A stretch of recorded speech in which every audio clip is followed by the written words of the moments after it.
नमस्कार साथियों, मैं आपका साथी अनिल गुर्जर। साथियों, आज के इस वीडियो में हम बात करेंगे SES सर्वे में जो दो महत्वपूर्ण कार्य होंगे FI के, संस्था प्रमुख के या सभी जिम्मेदार अधिकारी कर्मचारियों के, कि किसी भी संस्था में अगर एक से अधिक सेक्शन है तो वहाँ सेक्शन चयन प्रक्रिया क्या होगी। साथ ही अगर वहाँ पर 30 बच्चों से अधिक है किसी सेक्शन में तो उनमें छात्र चयन प्रक्रिया कैसी रहेगी। तो आज के इस वीडियो में हमने एक संस्था का उदाहरण लेकर यहाँ पर पूरा बताया है। आप वीडियो में अंत तक बने रहें। जैसे कि आप स्क्रीन पर देख रहे हैं सैम्पलिंग का PPT में भी दिया गया है। ये जो आप स्क्रीन पर PPT देख रहे हैं, इस PPT में भी दिया गया है कि यदि एक से अधिक सेक्शन है तो केवल एक सेक्शन का चयन किया जाए।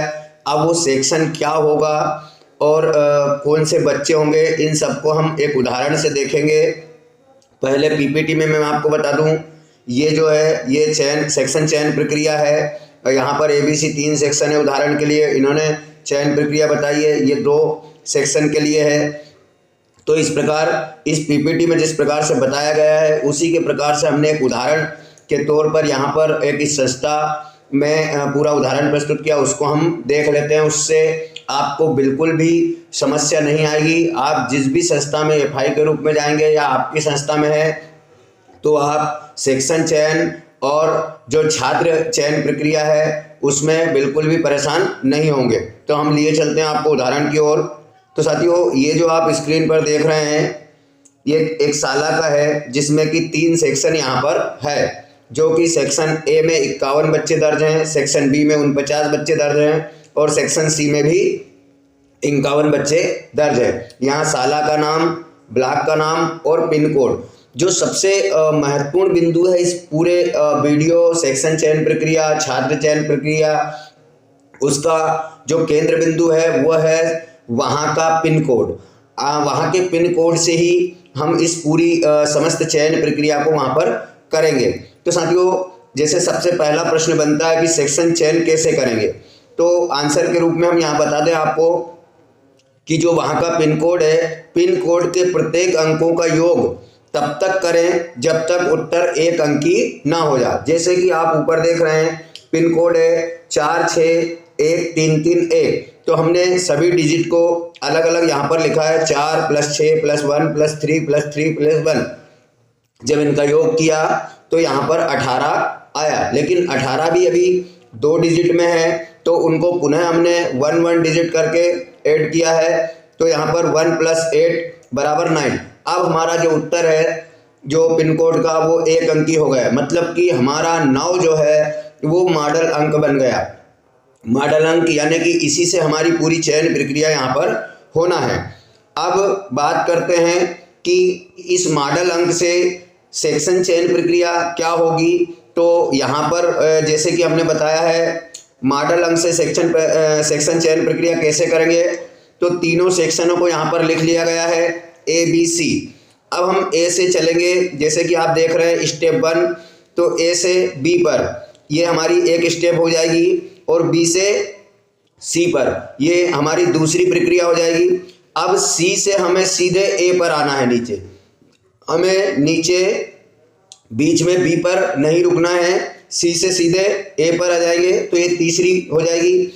हमें तब तक ये प्रक्रिया अपनाना है जब तक कि हमारा मॉडल अंक में जितने अंक है उतनी बार प्रक्रिया ना हो जाए। जैसे कि यहाँ पर हमने 9 स्टेप की है, तो 9 स्टेप क्यों की है, तो 9 स्टेप इसलिए क्योंकि हमारा मॉडल अंक जो है वो 9 है। अगर आपका मॉडल अंक 2, 3, 4 जो भी आए तो आपको यह प्रक्रिया उतनी बार अपनाना है। तो अगला जो प्रश्न बनता है कि सेक्शन चयन प्रक्रिया के उपरांत हम छात्रों का चयन कैसे करें। अब हमारे पास 51 छात्र निकल कर आ चुके हैं। हमारे पास 51 छात्र जो हैं वो सेक्शन A में आए हैं। तो यहाँ पर मैं आपको बता दूँ, यहाँ पर लिखा है मैंने कि अगर सेक्शन में 30 या 30 से कम छात्र दर्ज हैं तो हमें किसी भी प्रकार से छात्र चयन प्रक्रिया नहीं करना है, हमें सभी छात्रों का चयन करना है। मतलब कि हमें सभी छात्रों का वहाँ पर टेस्ट या सर्वे करना है। अगर 30 से अधिक छात्र हैं तब जाके हमें छात्र चयन प्रक्रिया का सूत्र यहाँ पर लगाना होगा। तो अब वो हम किस प्रकार से लगाएंगे, तो वही हमारा मॉडल अंक जो है, जो 9 है, वो यहाँ पर काम करेगा। तो आप यहाँ पर देख रहे हैं कि छात्र चयन प्रक्रिया कैसे रहेगी। तो सर्वप्रथम सेक्शन की कुल दर्ज संख्या में से 30 का भाग देंगे। जैसे मान लीजिए उदाहरण के लिए हमारे जो सेक्शन में 51 बच्चे थे, तो हमने उसमें जो हमारी चयन प्रक्रिया का की दर्ज संख्या है 30, तो उसका हम उसमें भाग दे देंगे। तो हमारा जो आंसर आया वो आया 1.7। अब 1.7 क्या है, तो यहाँ पर लिखा है कि जब उत्तर दशमलव के बाद 0.5 या उससे ऊपर आए तो उसे पूर्ण अंक 2 मानेंगे। यानी कि जैसे मान लीजिए 1.7 था तो हमने उसको 2 मान लिया, मतलब इसे पूर्ण अंक मान लेना है अंत वाले को भी। और अगर 5 से कम आता तो हमारा जो पूर्ण अंक रहता वो केवल 1 ही रहता। तो यहाँ पर हमारा पूर्ण अंक निकल कर आया है 2। एक तो जो हमारा दशमलव के इधर का पूर्ण अंक था वो, और 1 दशमलव के बाद वाला उसको पूर्णांक हमने माना है। तो हमारा जो अंतराल निकल कर आया, संख्या के बीच का जो अंतराल है वो यहाँ पर 2 आया है। अब हमारे पास 2 अंक हो गए, मॉडल अंक हमारा 9 हो गया और संख्या के बीच का अंतराल हमारा 2 हो गया। अब हम चलते हैं छात्रों की चयन प्रक्रिया की ओर। तो आप देख रहे हैं मैंने नीचे इस डायग्राम में पूरे 51 बच्चों की दर्ज संख्या यहाँ पर लिख ली है। 1 से लेकर 51 तक के बच्चों की संख्या यहाँ पर लिख ली है। अब हमें चयन प्रक्रिया कहाँ से शुरू करना है, तो चयन प्रक्रिया जो हमारी रहेगी वो रहेगी मॉडल अंक से। तो हमने सबसे शुरू का जो बच्चा लिया वो लिया 90वें नंबर का, यानी सबसे शुरू का जो बच्चा हमारा होगा पहला वो होगा 90वें नंबर का। अब 9 से हमने शुरुआत की और हमारा बीच के अंतराल क्या है, तो अंतराल हमारा 2 है। तो 9 से 11, 13, 15, 17, 19, 21, 23, 25, 27, 29, 31, 33, 35, 37, 39, 41, 43, 45, 47, 49 और 51। तो इस प्रकार से हमारे बच्चे यहाँ पर निकल कर आए। अब लेकिन यहाँ पर 51 तक जो है हमारे पूरे 30 बच्चे नहीं होते। तो 51 के बाद में यहाँ पर 1 नहीं आते हुए क्या आएगा, क्योंकि 1 का हमें 2 का अंतराल रखना है। तो 51 के बाद सीधे हम आ गए 2 पर, फिर उस 2 से वही हमारा अंतराल चलेगा। तो 2 से 2, 4, 6, 8, 10, 12, 14, 16 यहाँ तक आते आते हमारे पूरे जो है 30 बच्चे हो जाते हैं। तो आप समझ चुके होंगे कि पहले हमें 2-2 के अंतराल से चलते रहना है। पर आपने देखा कि हमारे पूरे बच्चे यहाँ पर निकल कर आ चुके हैं। अब जो इनका उपस्थिति पत्रक होगा उसमें कैसे नाम लिखेंगे मैं वो आपको बता देता हूँ। उपस्थिति पत्रक भी ये जो आप स्क्रीन पर देख रहे हैं ये उपस्थिति पत्रक है। इसको हम किस प्रकार से भरेंगे, जैसे यहाँ नॉर्मल देख लेते हैं हम कि कॉलम नंबर 2 में सैंपल सेक्शन के दर्ज छात्रों के नाम की सूची स्कूल रजिस्टर से देखकर लिखी जाएगी। साथ ही अगर 30 से अधिक छात्र हैं तो इस प्रकार की दूसरी सीट का उपयोग किया जाएगा। और नाम लिखने के पश्चात 5वें कॉलम यानी जो CWSN वाला कॉलम है इसमें हम सैम्पलिंग प्रक्रिया करेंगे।